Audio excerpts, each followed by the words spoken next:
और आइए अब एक बार फिर से नजर इस बात पर डालते हैं कि एनडीए की तरफ से जो चमत्कार किया गया है उसके पीछे के बड़े रीजंस क्या है, आखिरकार ये संभव हुआ कैसे।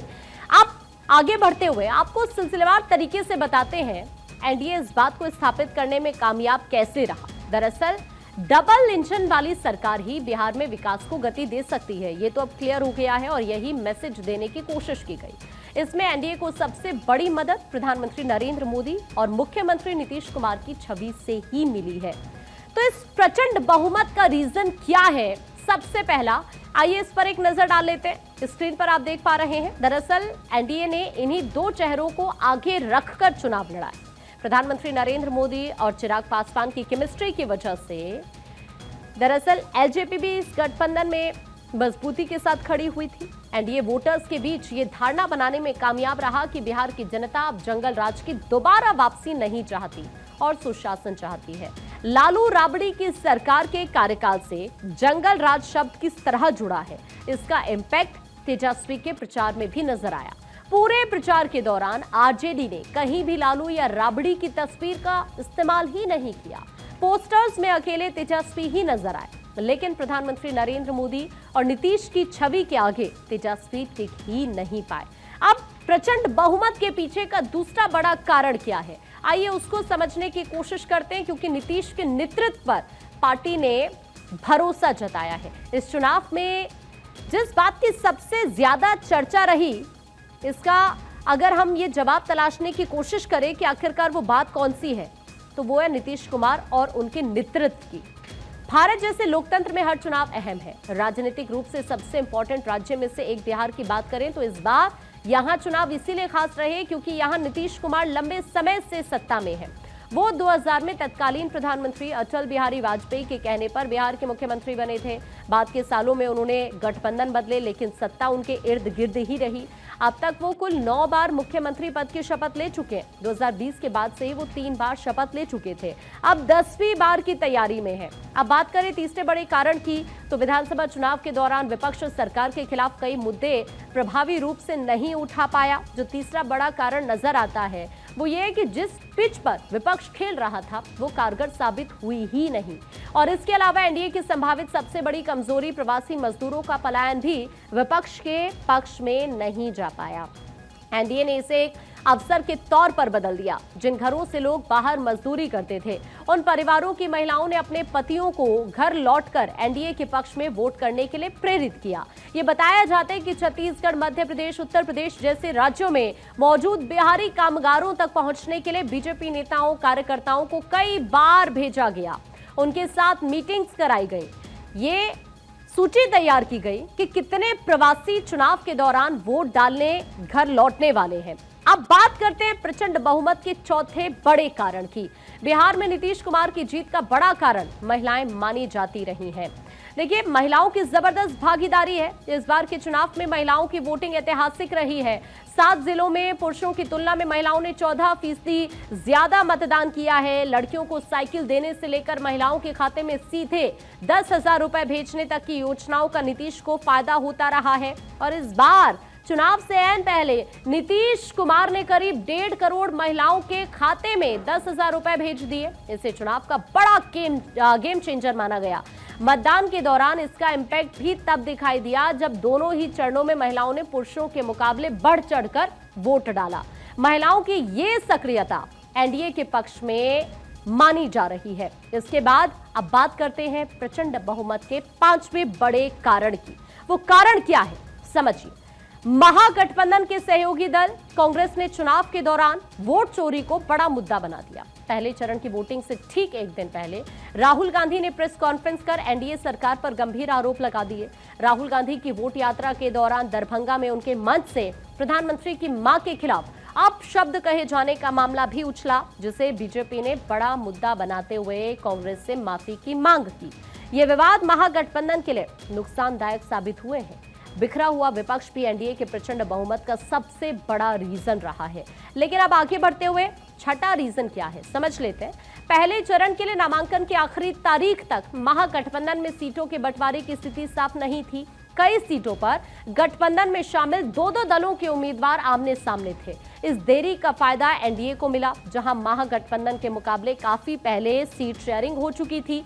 बीजेपी और जेडीयू बराबरी से 101 सीटों पर चुनाव में उतर गए थे और इस वजह से दोनों बड़े दलों में मतभेद की स्थिति नहीं थी। वहीं महागठबंधन ने अंत तक सीट शेयरिंग के बारे में औपचारिक ऐलान या फिर आंकड़े ही नहीं बताए। महागठबंधन की एक संयुक्त प्रेस कॉन्फ्रेंस जरूर हुई, जिसमें तेजस्वी को मुख्यमंत्री पद का और वीआईपी के मुकेश सहनी को उप मुख्यमंत्री पद का चेहरा घोषित किया गया। इसके बाद एनडीए ने जमकर इस बात को उछाला कि महागठबंधन ने किसी मुस्लिम और दलित चेहरे को डिप्टी सीएम पद का उम्मीदवार घोषित ही नहीं किया है।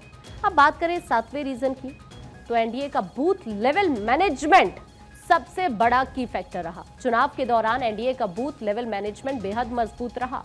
बीजेपी, जेडीयू, लोजपा, हम और आरएलएसपी के बीच बेहतर तालमेल दिखा।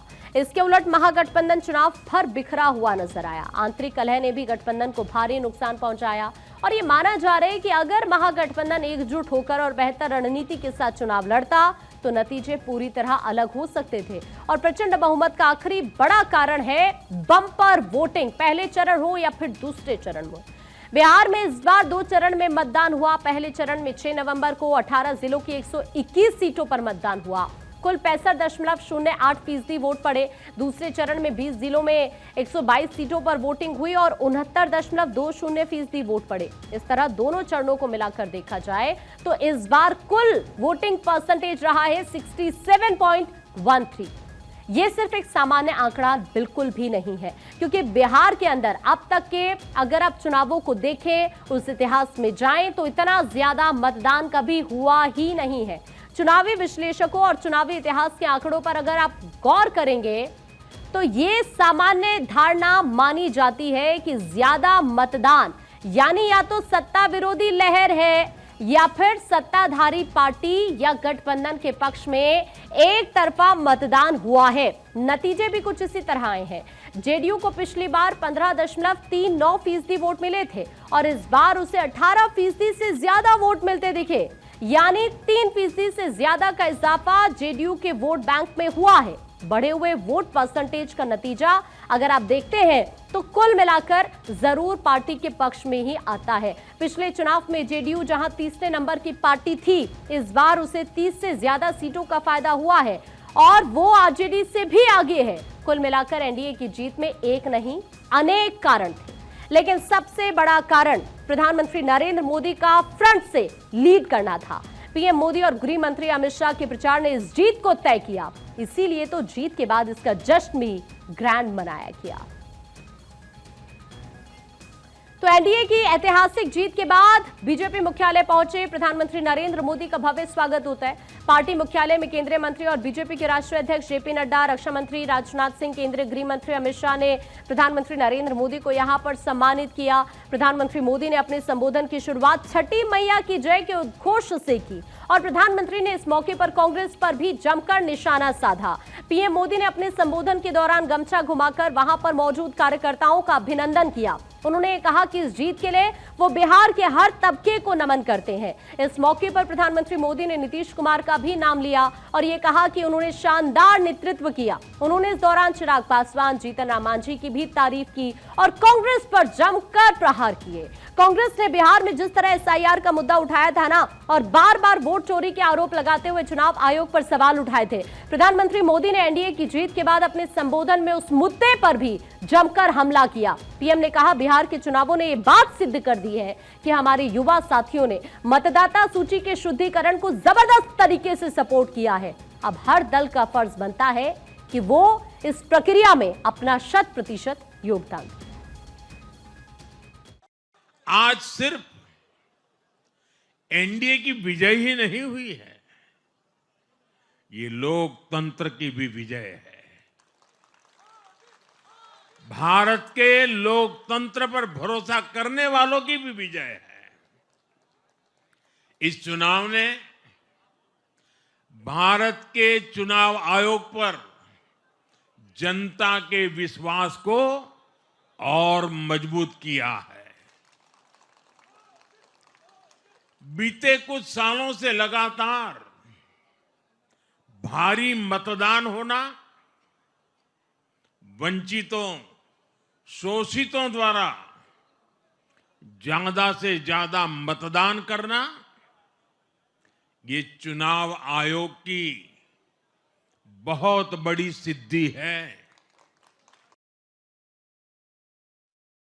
तो देखिए, प्रधानमंत्री नरेंद्र मोदी खुशी का इजहार करते हुए यहां पर नजर आए और कुछ इस तरह से उनका अंदाज नजर आया। लेकिन इस जीत के बाद चिराग पासवान की तरफ से क्या कुछ कहा गया, सुन लेते हैं। मिला है वही आशीर्वाद मेरे तमाम विधायकों को मिले, मेरे प्रदेश के हर एक वासी को मिले, और जिस लक्ष्य के साथ हमारी सरकार ने आगे बढ़ने का फैसला लिया है, बिहार को विकसित राज्य बनाने का, मेरा संकल्प बिहारियों को फर्स्ट बनाने का, महादेव माता रानी के आशीर्वाद से जल्द हम लोग उसे पूरा करें। चिराग पासवान जिंदाबाद।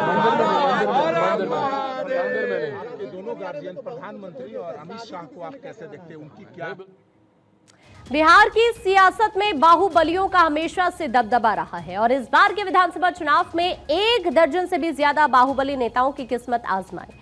बाहुबली जो खुद चुनावी मैदान में नहीं उतर पाए, उन्होंने अपने बेटे, बेटियों या फिर अपनी पत्नियों को चुनावी मैदान में उतारा, लेकिन किसी को खुशी मिली तो किसी की आंखें भी नम हुई।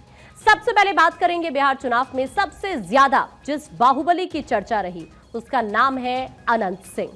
पटना की मोकामा सीट दुलारचंद यादव की हत्या के बाद चर्चा में रही। यहां जेडीयू के टिकट से अनंत सिंह मैदान में थे और उनके सामने आरजेडी के टिकट पर वीणा देवी मैदान में थी। दुलारचंद की हत्या के मामले में अनंत सिंह जेल भेज दिए गए, जो फिलहाल जेल में ही है, लेकिन मोकामा से जनता ने उन्हें भारी मतों से विजय किया। मोकामा विधानसभा सीट की जब हम बात करते हैं तो यहां से अनंत सिंह जेडीयू से चुनावी मैदान में रहे, उनकी पहचान बाहुबली के तौर पर होती है। देखिए, अगर आप देखेंगे इस सीट के समीकरण को जब हम समझने की कोशिश करते हैं राजनीतिक लिहाज से या फिर साथ ही क्षेत्रीय वार भी अगर समझने की कोशिश करते हैं, तो देखिए मोकामा भूमियार बहुल इलाका है। अनंत सिंह के इलाके में रॉबिन हुड वाली इमेज है, सभी जाति के लोग उन्हें वोट करते हैं। दुलारचंद यादव की हत्या के बाद भूमियार वोट अनंत सिंह के पक्ष में संगठित नजर आया। सबसे बड़ी बात तरारी सीट से बाहुबली, अगर हम आगे बढ़ते हुए बात करें कुछ और चेहरों की, तो देखिए तरारी सीट से बाहुबली सुनील पांडे के बेटे प्रशांत विशाल मैदान में थे। बीजेपी उम्मीदवार प्रशांत विशाल ने जीत हासिल की। पिछले उपचुनाव में विशाल प्रशांत जीते थे। ये माले की मजबूत सीट मानी जाती रही है। तरारी विधानसभा सीट के बारे में समझते हैं। स्क्रीन पर इस वक्त आप देख पा रहे हैं नाम प्रशांत विशाल, जो कि यहां से जीते हैं। पार्टी इनकी बीजेपी है, जो पहचान इनकी होती है बाहुबली सुनील पांडे के बेटे के तौर पर इनकी पहचान यहां पर होती है। स्थानीय लोग विशाल प्रशांत के काम की तारीफ करते हैं। उन्होंने इलाके में करीब 900 करोड़ की योजनाएं पास करवाई हैं। ये भूमिहार बहुल इलाका है, जो प्रशांत का मजबूत वोट बैंक भी माना जाता है और इन्हीं लोगों ने एक बार फिर से प्रशांत के काम की तारीफ वोट में तब्दील करके की है। देखिए, यहां यह कहा जाता है कि इस पूरे इलाके में 900 करोड़ की योजनाएं इन्होंने पास करवाई हैं। पूरा का पूरा भूमियार बहुल ये इलाका है, जो प्रशांत का मजबूत वोट बैंक यहां पर माना जाता है। आइए अब आगे बढ़ते हैं। कुचायकोट से बाहुबली विधायक अमरेंद्र कुमार और पप्पू पांडे 6वीं बार जेडीयू के टिकट पर मैदान में थे। जनता ने एक बार फिर से उन्हें अपना विधायक बनाया। महागठबंधन ने इस बार कांग्रेस के टिकट पर नए चेहरे और दुबई के उद्योगपति हरि नारायण सिंह कुशवाहा को मैदान में उतारा था। इस सीट पर समझते हैं कुचायकोट की सीट नाम है यहां से जो उम्मीदवार चुनावी मैदान में रहे, जिन्होंने जीत दर्ज की है, अमरेंद्र कुमार पांडे और पप्पू। पार्टी इनकी जेडीयू है, पहचान बाहुबली के तौर पर ही इनकी भी होती है। देखिए, Amarendra Kumar triple murder, firing, रंगदारी, लूट जैसे कुल मिलाकर 14 मामले हैं जिनमें नामजद हैं, लेकिन इन्हें नीतीश का सिपाही माना जाता है। अमरेंद्र कुमार के पक्ष में नीतीश की चलाई योजनाओं का पॉजिटिव इंपैक्ट यहां पर इस तरह का रहा है कि यहां की जनता ने चुनाव में इन्हें भरपूर समर्थन दिया और इन्होंने यहां पर जीत दर्ज की है। आगे बढ़ते हुए बात सिवान की करते हैं। सिवान की सीट है रघुनाथपुर, जहां से बाहुबली शहाबुद्दीन के बेटे ओसामा साहब मैदान में थे। आरजेडी के ओसामा साहब को जनता ने जिताकर विधानसभा भेज दिया है और इनके सामने जेडीयू के विकास कुमार सिंह और जीशु सिंह थे।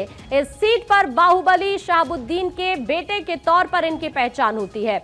ओसामा शाह बाहुबली शहाबुद्दीन सिवान के बेटे हैं। सिवान में शहाबुद्दीन का एक समय में सिक्का चलता था और कहा यह जा रहा है कि मुस्लिमों और यादवों की संगठित वोट से ओसामा को जीत हासिल हुई। इस सीट पर मुस्लिम वोटर 23% हैं, अनुसूचित जातियों के वोटर करीब 11% और यादव वोटर्स हैं 9%।